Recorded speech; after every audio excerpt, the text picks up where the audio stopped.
Nawala na naman to si Red Noveno. Saan kaya nagpunta? Ayun. Ang ginagawa mo? Ha?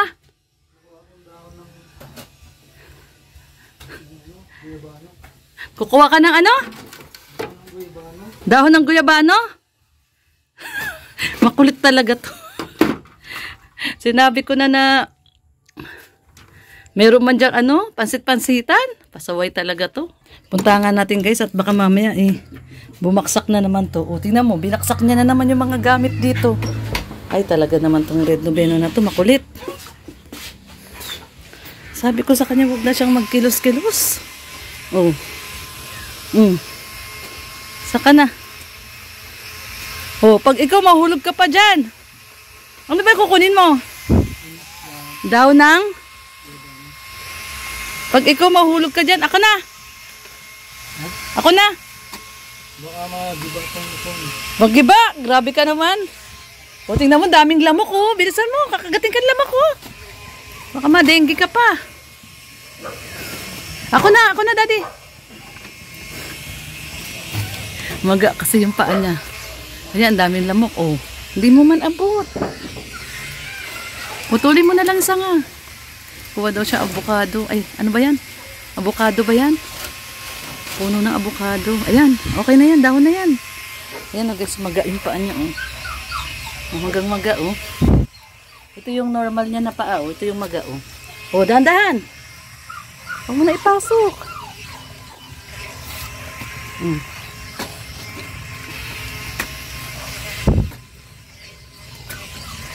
Yan daw po ang gamot. Ilalaga daw po yung dahon ng avocado. Guyabano. Ha? Guyabano. Guyabano nga. Dahon ng guyabano. Ilalaga. At yan daw po ang magandang mabisa sa gout. Ayun, yung paa niya, maga. Yun daw, tingnan daw. Ayun yung hindi maga, ito maga.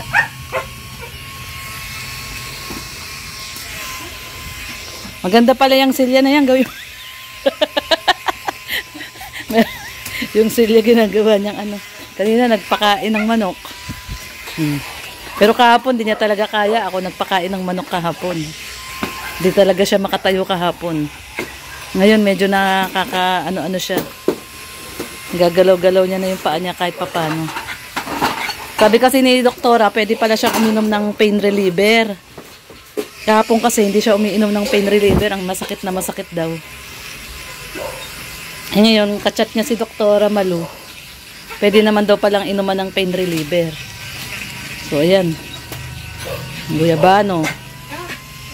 So yan po guys, at ilalaga natin yung guyabano. At kawawa naman si Red Noveno at maga ang paa. Pero kahapon talaga hindi siya makagalaw kasi talagang maga. So ngayon, pinayagan siya na uminom ng pain reliever kaya medyo na ano niya na yung ano, yung sakit ay hindi na masyadong masakit at may pain reliever na siya. Ayan oh. Ilalaga. Ilalaga daw yan. Tapos iinumin mo? Hindi, ikaw daw yun. Inumin daw ng asawa, sabi, di ba? Inumin daw ng asawa? Kala ko ikaw ang iinom. Ako? Ba't di mo muna ako tinanong kung kaya ko inumin yan? Ikaw ang iinom yan. Anong... Ayan guys, so na ano yan na. At ano sabi mo daddy, inumin mo yan? Ano ba sabi sa'yo? Avocado o guyabano? Hindi ko alam. Ano ba sabi? Avocado o guyabano?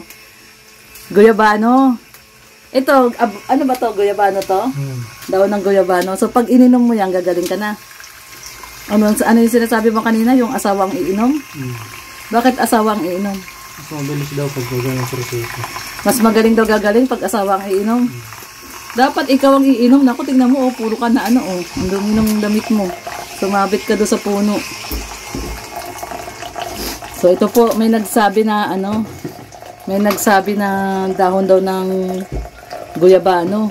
Sakto, may, dyan, may puno ng guyabano.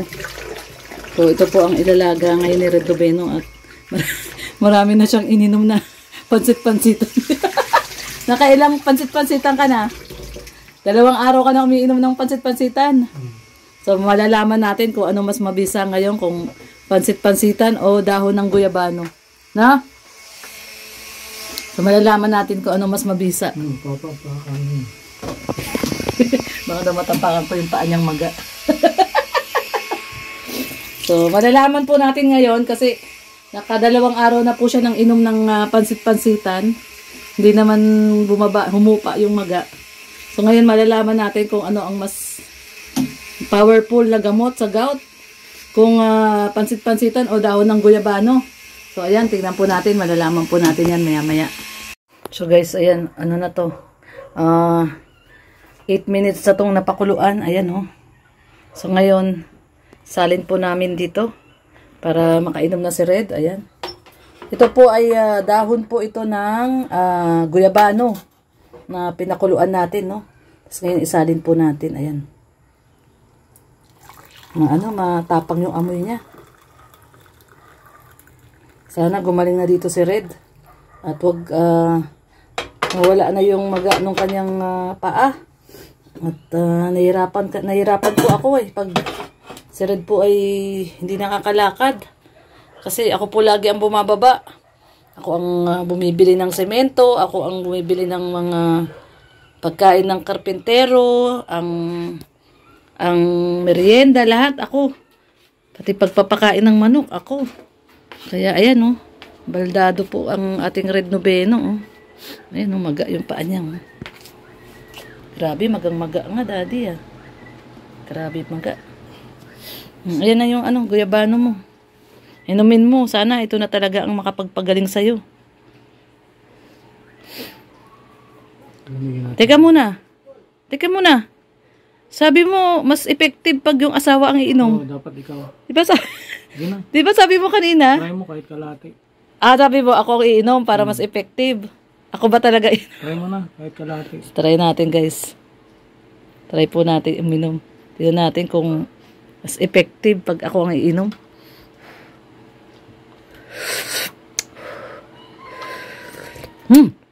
Init. Masarap naman pala. Masarap yung lasa. Masarap. Parang maalat-alat.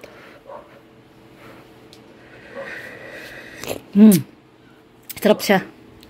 Parang parang lemongrass. Parang lasa ng lemongrass. Dapat pala nilagyan natin luya. Oo nga, luya. Ito may luya dun, oh. Asan ba yung binili natin luya? Binili tayong luya, eh. Ito, oh. Oh, ayan, oh. Mamaya, pag pangpakulo tayo uli. Ayan, oh. Mamaya lagyan natin ng luya. Ang dahon ng guyabano. Tikpitan na natin luya. Sarap, no? Oh, masarap nga. Sabi ko sa'yo, masarap, eh. Diba? Lasang lemongrass. No? Sarap. Masarap siya. Naku, sana humupa na yung mo, ha? Yung gout mo, ha? Sabi ni Kuya Brooks, siguro daw hindi ka na daw iinom. Ano masasabi mo? Sabi ko nga kanina, natuwa siya, eh. Oo, sabi niya. Sabi ko, padi. Oo. 2 na tayo, follower mo na ako. Na hindi umiinom.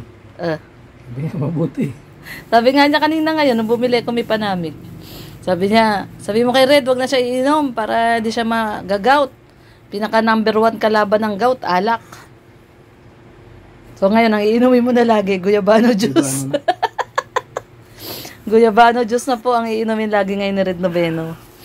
Dala ka na, no? Yung dati yung unang gout mo, hindi masyado, no? Ngayon, namagarin yun, pero mabilis na wala. Oo, namagarin, pero mabilis lang nawala. No? Parang isang araw lang, 2 araw. Ito ngayon, ang tagal, no? Mga 3 araw na po yan, eh. Pangatlong araw na ngayon. Stock masyado, marami yung stock niya. Oo. Hindi, na yan, yung pangalawang atake talaga matindi. Kaya, tingnan lang natin kung iinom pa to. Sabi ko kay Kuya Brooks, malalaman natin, Kuya Brooks, kung iinom pa yan.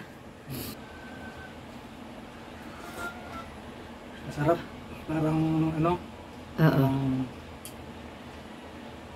yung... Lemongrass, oo, tanglad. Tanglad, lemongrass. Sarap. Ayan na, oh. No. Sarap? Sarap. Sarap? Ay, grabe. Mainit pa. Mainit pa? Mainit pa? Grabe sarap nito. Hmm.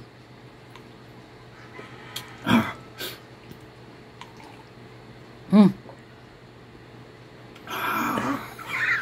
Init. Oh. Kala ko ba mainit? Init. Kala ko ba mainit? Hmm. Bilis naman. Naubos mo na? Hmm. Ay, grabe. Ubos na kaagad. Kala ko ba mainit? Ubos ka agad. Mainit. Huwag daw palamigin eh. Oh, wag pala bigay. Tama. Ayun, oh. Grabe. Ubos ka agad. Sana mapagaling ka na niyang, ang tawag dyan? Guyabano na yan. Dahon ng guyabano. Pag ikaw gumaling ka dyan, ibig sabihin mas mabisa ang guyabano kaysa pansit-pansitan. Hmm. Diba? Hmm. So, ayan guys. Ang lesson of the story. Anong lesson of the story? Wag nang ano, kumain ng Bawal. yung mga mukbang-mukbang.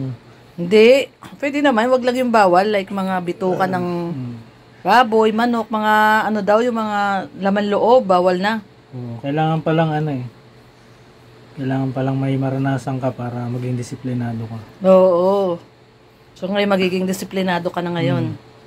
Dati naman disiplinado ako. Hmm. Kaya lang eh ngayon nagkaedad akong ganito. Parang ano, parang tumakaw ako. Tumakaw ka? Dati kahit masarap, talagang tikim lang ako eh. Oh. Tikim. Ngayon, lapang. Oo. Ngayon, lapang. So, yun ang lesson of the story ngayon. Magpigil sa bawal. Oo. No? Kaya ano, discipline. Disiplina, oh. Disiplina. Yun, tama. Para Walang maramdamang sakit. mm, Kasi masakit daw talaga yan. Sakit ba talaga? parang ano, bawat buto ng paa ko, tinutusok ng karayom mayat maya. Oh, sa Tinutusok yung buto, gano'n no? tinutusok. Sa Pakiramdam ko. scale of 1 to 10, gano'ng kasakit talaga? 1 to 10? 10? 10 talaga? As in Alam mo, 10? ungol ako ng ungol. Iikot ako ng ikot. Oo. Oo nga, nainis nga ako sa'yo, nagigising ako sa'yo, Ikot ako ng kakaikot mo. ikot kasi ginaganon ko yung ano, na nawawala yung sakit pag giniikot ko. Mm. Pero parang tanggal na nga yung maga, hindi na masyado. Parang hindi katulad kahapon, talagang lobong-lobo. Eh, medyo bumaba na ng konti. Ito, galis ba to? Hindi na, ano yan, nagtataka niya nung ano, Nang? ng plastic yung nagsunog kami. Oo. Ay, nagsunog kay din ni Jay. Ayun.